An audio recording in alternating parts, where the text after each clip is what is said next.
Okay, gents, Welling 0, Macclesfield 1. Matt, let's start with you this time. Your overall assessment of this afternoon's game? We had a chat on Thursday morning with the boys about how the first 23 games had gone. One of the things that we outlined in that section about how games are won and lost at this level might seem pretty obvious, but one of the areas is that teams will play on mistakes. And I think it's pretty clear today that it's a mistake that's been made. Ball should be headed, instead we've tried to have a touch, picked up, good strike from the edge of the area, and then we haven't managed to capitalise on anything between then and the end of the game.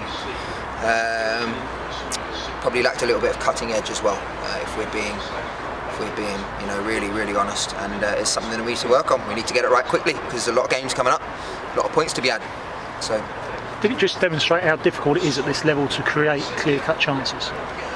Yeah, I think you guys will see that yourself as well in the stands. It's not often that you see free-flowing football and people playing through the lines of teams and scoring great goals. But it's teams will put the ball into an area over and over again, and they'll look for those kind of percentages, and they'll pick up the second balls, and teams have got players within their ranks that have got the capability of picking up those loose balls and striking from outside the area. It is difficult to break teams down and create clear-cut chances. But I just think today we got ourselves into a lot of good positions, but we didn't have the quality to take it any further than that. And that was a problem that we had earlier on in the season when we went through a bit of a barren spell results-wise. We were playing some good stuff, going to some really good areas, but we didn't have the quality to capitalise on it, and it's something that we need to really work on and we need to be better at. There's no doubt about it. Louis, have we seen the difference today between a team who are a couple of points away from the playoff zone and a team who are a couple of points above the relegation zone? Yeah, as Matt put it, they didn't play very well, but they went and got and punished us for a mistake. So, they've got players that can punish mistakes, and they've got end products and quality, and we got ourselves in good positions, and we had some half chances, and we didn't take the opportunity. So yeah, that is the difference. That is the big difference. Your captain Ricky Rellard's come out and has been quite damning in the sense of how much it hurts the players and how much it's hurt them, the result, the lack of goals, and the way that maybe there's a bit of negativity around in that kind of sense. Do you feel the pain as much as the players do? Of course, we all feel the pain. We all feel the pain. It shows how much the boys, how much it means to them. You should see how hard we work on the training field. We, the boys can't work any harder, and we can't prepare them any better. So when you put all of that work in and then you go and lose a game like that, it hurts. It hurts a lot. So it shows that the boys care. We all care, and it's something that we're going to keep working hard to put right. Barnsley, strikers wise, everyone will look at lack of goals over the last half a dozen league game or so. You've gone with Kieran today, then brought on Tash, then brought on Bakari, and obviously we haven't seen Sar Kaba. Give us a bit of an insight as to why we went that way and that direction throughout the game. Again, just obviously looking at preparation, looking at obviously Macclesfield, and we thought areas that we could exploit along the back line. So we thought we needed that focal point of attack. Then as the game developed, we thought we needed to freshen it up. And obviously Bakari coming in, playing off of the shoulders, going up with a 2 instead of a 1.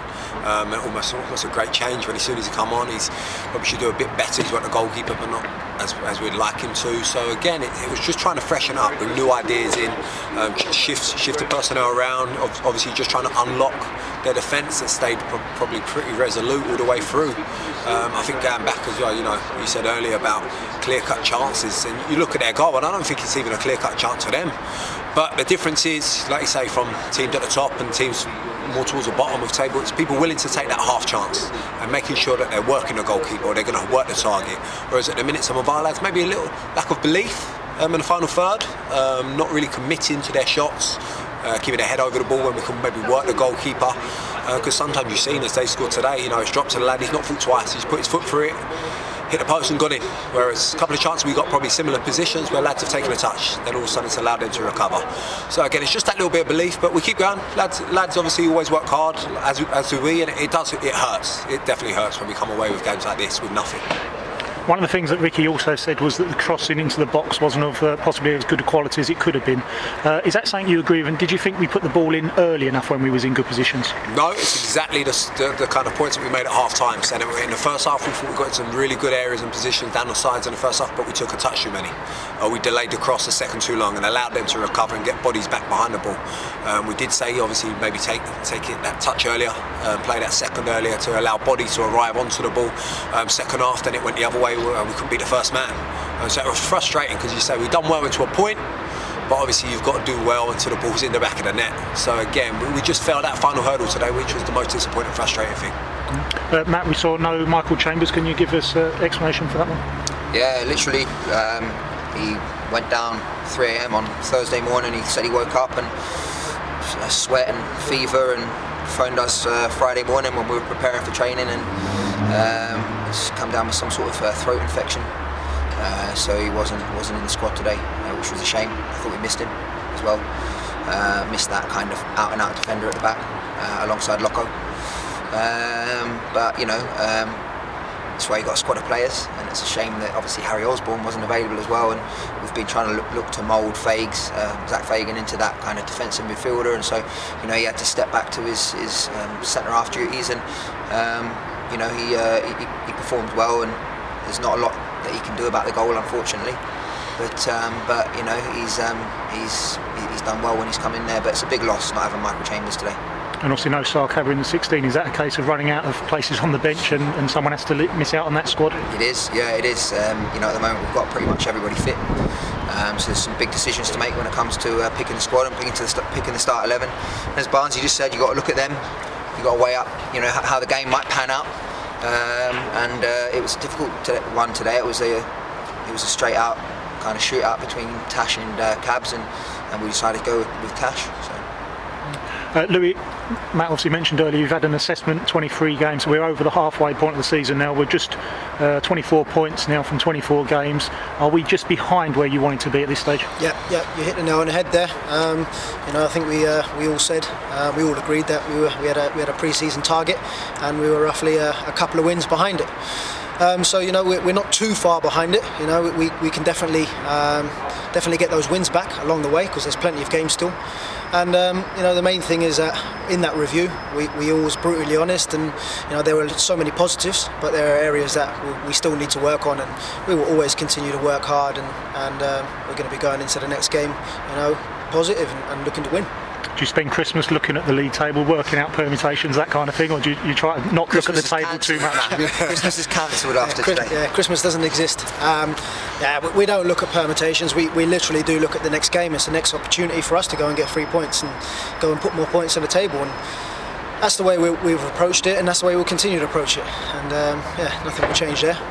No doubt every Welling fan will be hoping for goals for Christmas in their stocking, and that's what everyone's going to be looking for. But you've got to look at it realistically. The lack of goals over the last half a dozen league games or so, that must be a concern for you.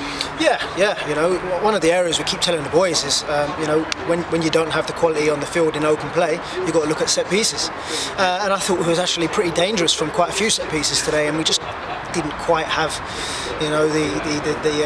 the bodies arriving in the right areas at the right time. So that's something that we can work on, because they're vital part of the game, and it's when you can go and score goals and turn losses into draws and draws into wins. So we'll be happy winning the next couple of games 1-0. We don't need to be scoring 3 or 4. We just need to be keeping things tight and having end product when we get the opportunity, and having more quality in the end third as well.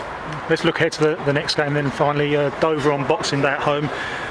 Obviously you've gone on record throughout the season saying that the boys get up for these bigger games more so. Dover in the top 5, so this therefore must be a big game. Yeah, the boys are going to have to get themselves up for it, and we're going to train hard as we always do, and we've already told the boys in the change room there to expect a very, very, very tough game.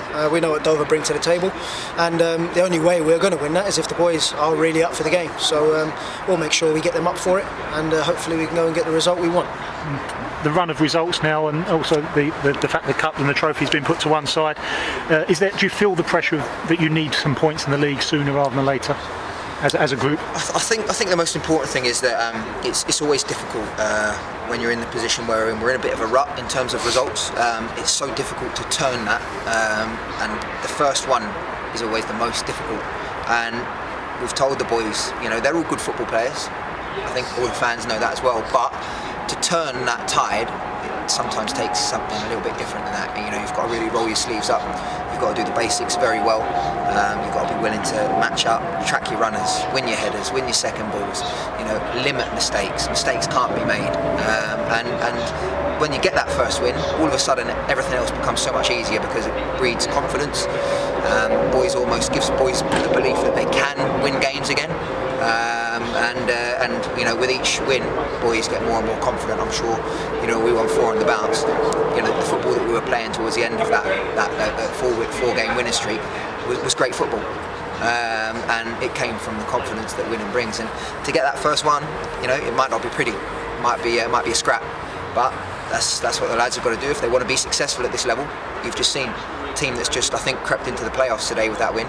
They could be playing in League 2 next year. What did they bring to the table today? Nothing that was massively eye-catching, but they all rolled their sleeves up, they all worked hard for each other, they did the basics very well, and they nicked their goal and set up and didn't give us much towards the end of the game.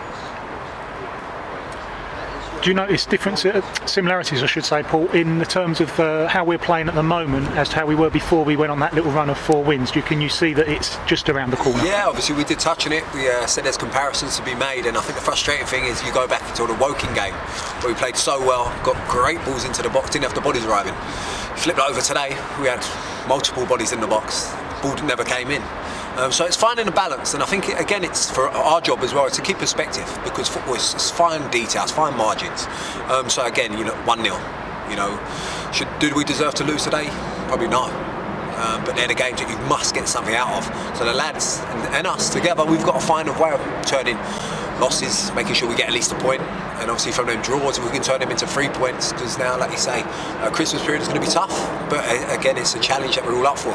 That's why we're in the position we're in, in charge of the lads. So, we're up for the fight. I think that's the key message at us, and Rick coming out saying that. I think the players are all ready to scrap for us, and us for them. So I think that's the key message going into Christmas. Finally, Faz, just something to the fans. Going into Christmas, we're at home on Boxing Day against Dover. What do you want from them on Boxing Day? As always, we just ask for their support. The boys always give their all, no matter what, and that's the least you want to see as a fan. So I hope they do see that the boys give their all. They are trying, and we do need them to help us over the line. So we do hope they're going to support us, and everyone can get together and go and get the points that we need. Gents, thanks for your time. On behalf of everyone here, wish you all a Merry Christmas. Thank you. Merry Christmas. Ricky, disappointment obviously losing at home to Macclesfield. A tight game, but just 1 goal in it. Yeah, it's disappointing. I think everyone's hurting at the moment. Obviously, lot's been said pre-game. We had a lot of talk at half-time, but ultimately results not good enough at the moment. That's down to us as players. Ultimately, just not performing as well as we can, making mistakes at crucial times for goals. Obviously we're not scoring enough, so all round we're just frustrated and hurting, but we know the way out of it. Everyone's got to stick together, including the whole club, the players, the staff, the fans, everyone. There's only one way out of it. That's just hard work, pure hard work, and sticking together, which we will do. But yeah, we're hurting at the moment. You sound quite an honest assessment you just gave, but you sound quite down as well in yourself. It does hurt players when they lose games. Yeah, definitely. For anyone watching or thinking that it doesn't hurt the players, they'd be wrong, because I can assure you, no one hurts more than the players at the moment. No one enjoys losing. We're all here to win football matches. It annoys me, it frustrates me, it angers me, and I can speak for the whole lads, the whole dressing room in there. I'm in there. We're definitely hurting, but like I say, we've got to keep our heads up. There's no point shrinking and start getting at each other and start criticising and whispering and going off in different directions. It's not going to work. We've all got to pull in the same direction and just fight for each other and fight for the club and fight for the shirt. And I'm sure the results around the corner, just getting on that run, getting that first win. That's what we just spoke about then, is getting that first win and getting on a run again like we did earlier on in the season, and we put those 4 wins together. So yeah. Are the players all together in the dressing room? You say that it's important that they are. Is that the case at the moment? Definitely, yeah. I think before the game, we've got great spirit. In the warm-up, everyone's buzzing, everyone's saying the right things. Like I said, we're all saying the right things. Coaching staff, the players, we're all saying the right things. But at the end of the day, talk's cheap. That's what we spoke about as well. We've just got to go onto the pitch and put those words into action. And at the moment, we're falling short on that for whatever reason. Mistakes for goals, not scoring enough goals. So I think in general play it's been good. I think today, anyone watching the game, you could say we were the better team throughout, especially in the first half.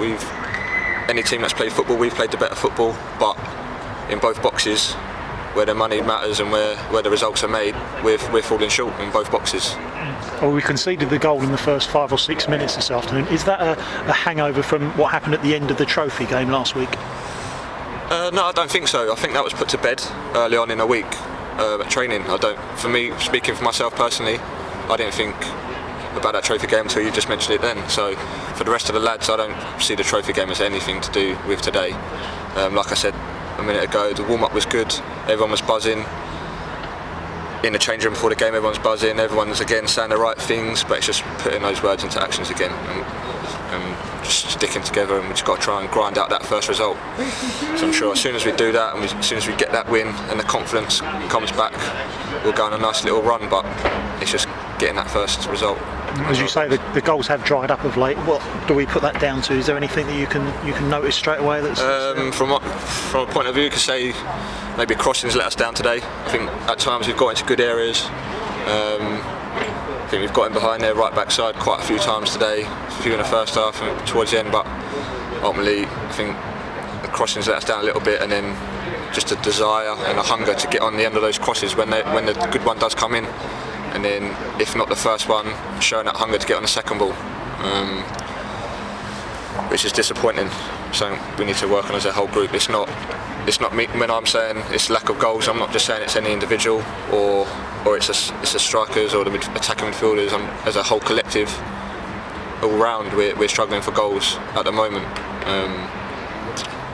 which needs to improve if we want to ultimately climb up the table and get out of trouble.